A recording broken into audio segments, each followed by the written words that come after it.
पूरा अध्यात्म ही इसी बात पर टिका है। यहाँ से उठा के वहाँ डालना। संसार में राग है, अनुराग करना परमात्मा में, अज्ञान है जगत का, ज्ञान लेना परमार्थ से। भोग की अधिकता है वहाँ, तो योग के साथ उसे भोग को निर्मूल करना।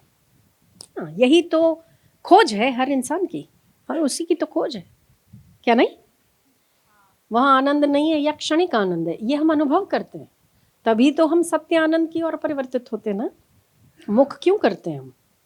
क्योंकि उस आनंद में ज़्यादा टिकाव नहीं है, टिकाव नहीं है। हाँ, खुशी मिलती है, उसे खुशी कहते हैं, खुशी मिलती है, पर आनंद नहीं। खुशी ज़रूर है, और वो खुशी क्षणिक है। अगर वो छिन गया, वो चली गई, स्थिति बदल गई, हम फिर वैसे के वैसे। क्या ये सबका अनुभव नहीं है? क्या नहीं है? है ना, कि वो परमानेंट नहीं है। तो परमानेंट क्या चीज़ है, उसकी खोज है। तो अगर असत्य ना होता तो सत्य की खोज भी ना होती, अज्ञान ना होता तो ज्ञान की चाहत ना होती, राग ना होता तो अनुराग की इच्छा ना होती, और भोग ना होता तो योग की ओर बढ़ने की वांछा ना होती, है कि नहीं? तो हर चीज को परिवर्तित करना, बस इधर से उठा के उधर रखना। तो निराश होने की आवश्यकता नहीं है।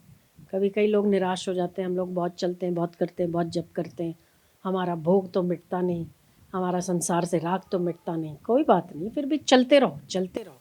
उसको पता है कि आप चल रहे हो, जिस दिन उठा लेगा आप राजा हो। सारे यत्न आपके सफल हैं, चलना आपका काम है। रुको मत, चरे वेती चरे वेती चरे वेती, आगे बढ़ो आगे बढ़ो आगे बढ़ो, यही उसूल है। रुका हुआ पानी तालाब बन जाता है, तालाब बन के सड़ जाता है, सूख जाता है, और जो नदियाँ चल रही हैं वो पूजनीय हो जाती हैं, कईयों का मंगल कर लेती है। इसलिए चरे वेती।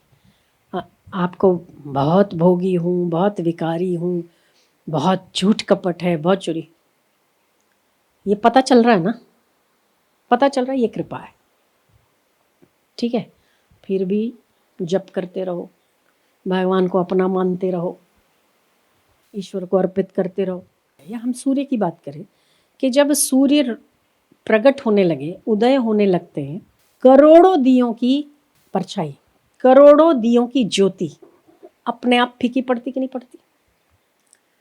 जितने 140 करोड़ इस भारत में पॉपुलेशन है, 110 करोड़ 25 करोड़, पूरे विश्व की मिलाकर जनता एक समय पर अगर हर घर में 5 दिए जलाए, पूरा विश्व रोशन हो जाएगा रात्रि को। पर जब सूर्य उदय होने लगे तो उसके आगे सारी रोशनियां फीकी है, ठीक है। तो हमारे अज्ञान को, हमारे राग को दूर करने के लिए हमारे करोड़ों दिए, छोटे छोटे प्रयास, उसे हम दिए कहेंगे, चाहे वो सत्संग हो, चाहे वो भगवान नाम जप हो, चाहे वो ईश्वर से प्रीति हो, चाहे वो हमारा रोना हो, वो रोने में, उस आंसुओं में भी ईश्वर की याद तो है, ठीक है। वो सारे दिए हम रोशनी के लिए जलाते हैं कि कहीं हमारा अज्ञान दूर हो जाए। पर जिस समय ज्ञान रूपी, भक्ति रूपी सूर्य परमात्मा कृपा करने को आए, तो करोड़ों करोड़ों दिए अपने आप बुझेंगे और वो रोशन होगा, वो सूर्योदय, वो सूर्य रोशन होगा। इसीलिए चरे वेती, यत्न करते रहो। यत्न किस चीज़ का? तो यत्न सत्कर्म का, सदाचार का, सेवा का, सिमरन का, ये यत्न है, ये प्रयत्न है। इससे भगवान मिलेगा ऐसा नहीं है, पर ये भगवान देखेगा तो कृपा ज़रूर करता है। फिर कोई गुरु मिलता है, गुरु ज्ञान देता है, फिर भी यत्न करते रहो। पर जब सूर्योदय होने लग जाए तो करोड़ों दिए जलाना सफल हो गया, और वही फीका भी कर देगा जब सूर्योदय होगा। इसीलिए चरे वेती, एक ही नियम बनाओ, चाहे कुछ हो जाए चलते रहो, निराश नहीं होना। चाहे कितना मन बेईमानी कर लेवे, कितने मन में किसी को मार डालूं, काट डालूं, चोरी कर लूं, हिंसक प्रवृत्ति के विचार आ जाए, इतने हद तक गिरा हुआ इंसान हो, फिर भी परमात्मा की कृपा पर भरोसा रखो। जिस दिन वो उठाने पर आएगा उस दिन आपके सारे जन्मों का काम एक क्षण में कर देगा। चलते रहो, बिना निराशा के चलते रहो। इतना सा कर लो, जब बहुत मन नीचे आ जाए तो हे परमात्मा मैं तेरा हूँ, मेरी रक्षा कर, हे गुरुदेव मेरी रक्षा करो। जिसको मानते उसको पुकारो, रक्षा होती है। जैसे सूर्योदय ना, सूर्य के उदय होने से करोड़ों दिए फीके हो जाते हैं, ऐसे जब वो कृपा करने पर आए तो सारे यत्न बहुत छोटे हैं, ये मायने ही नहीं रखेंगे जब वो कृपा करने पर आएगा। इसलिए कृपा नाथ कृपा करो, हे नाथ दया करो, हे कृपा निधान कृपा करो। बस इसको भी चलना ही कहेंगे, इसीलिए चलते रहो, बार बार उसको याद करते रहो, बार बार उसको बुलाते रहो। किस दिन जवाब नहीं देगा, किसी दिन तो देगा ना, कभी तो देगा। कोई कितना इंतजार करवाता है। तो जब मन नीचे गिरने लगे, कृपा निधान कृपा करो, हे नाथ दया करो, बस हो गया अपना काम। चलते रहो, निराश हुए बिना चलो, धीरज खोए बिना चलो, अधीर हुए बिना चलो, धैर्य रखो, साहस रखो। याद करो कौन हो आप। डरना, रुकना, मरना, सिसकना ये हमारे हिस्से में नहीं आता है। क्यों? क्योंकि हम गुरु के चेले हैं ना, हमारा वो सब हट गया है। तो रह गया है क्या? केवल खुशी, आनंद। बस थोड़ी सी मान्यताएं इधर उधर होती है तो इंसान अपने आप डिमोटिवेट होता है, नेगेटिव में चला जाता है। क्योंकि बहुत लोग जो भी हमारे आसपास हैं सारे अज्ञान को बिखेरने वाले हैं, अज्ञान ही देने वाले हैं। तो उसमें हमारा थोड़ा लग जाता है, थोड़ा मिक्स हो जाता है ना। गटर का पानी भेगू थई जाए, तभी भी गंगा जल कभी गटर का पानी नहीं बना है। बना क्या? उल्टा नाला पूजनीय हो जाता है गंगा में मिलने से। तो आप कृपानाथ कहते हो, आप उसमें मिल जाओ तो ये जो विषय वासना रूपी गंदे नाले हैं वो भी पवित्र हो जाएंगे, उसके संपर्क से पूजनीय हो जाएंगे। दूध में पानी मिले तो दूध का भाव बिकता है कि दूध पानी का भाव बिक जाता है? क्या होता है? पानी दूध के भाव से बिकता है कि दूध पानी के भाव से बिकता है? दूध पानी के भाव से बिकता है, पानी दूध के भाव से बिकता है। दूध में अगर पानी मिला दो तो पानी भी दूध हो जाता है और वही दूध के भाव बिकता है।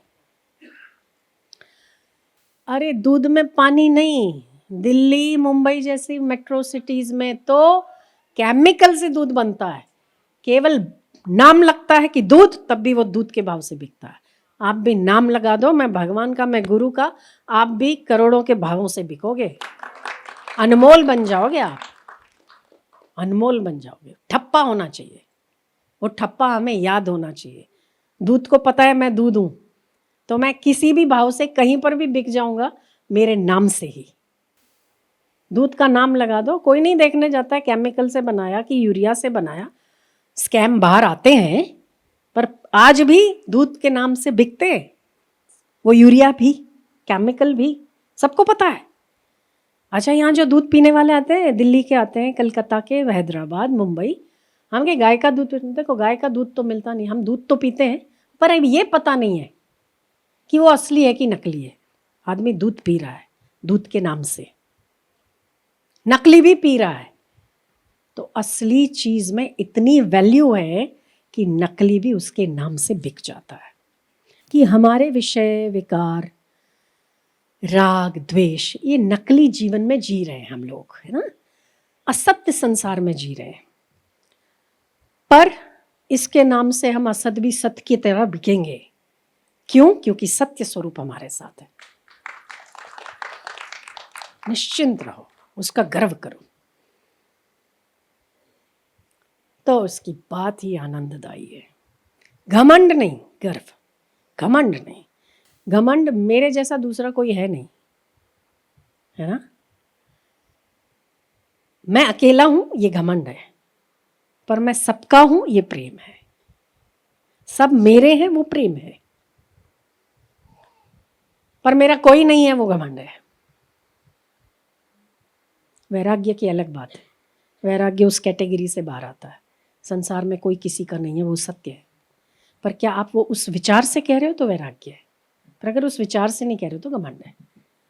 बार बार परमात्मा के होते रहो, चलते रहो, बाकी सब काम उसको सौंप दो, करेगा उसको जो करना है। पर शर्त है बार बार स्मरण होना, चिंतन होना, बार बार कहना हे नाथ, बस इतना ही करना है। उसको सुनाई तो देता है ना, हजारों हाथ सहस्त्र, सहस्त्र शीर्षा, सहस्त्र बाहु, सहस्त्राक्ष, सहस्त्रपाद, हजारों हाथ, हजारों कान, हजारों आंखों वाला। उस विराट को कौन तोड़ सकता है जो हर शय में हो? उसको कौन कहाँ नहीं सुना सकता है? वो कहाँ किसको नहीं देख सकता है? वो कहाँ है, कहाँ ऐसी जगह है जहां वो उपस्थित ना हो? जहां पर भी हो, हे नाथ, हे प्रभु, हे मेरे कृपा निधान, वो सुनता है। आप चलते चलते किसी का नाम लो तो वो बोले है बुलाया क्या, करते ना? आपका नाम नींद में भी कोई बोले, उठ के बैठ जाते हो, बुलाया क्या? इसको नहीं पता है मेरा नाम ले रहा है, उसको पता है मैं नाथ हूँ, उसको भी पता है मैं कृपा निधान हूँ,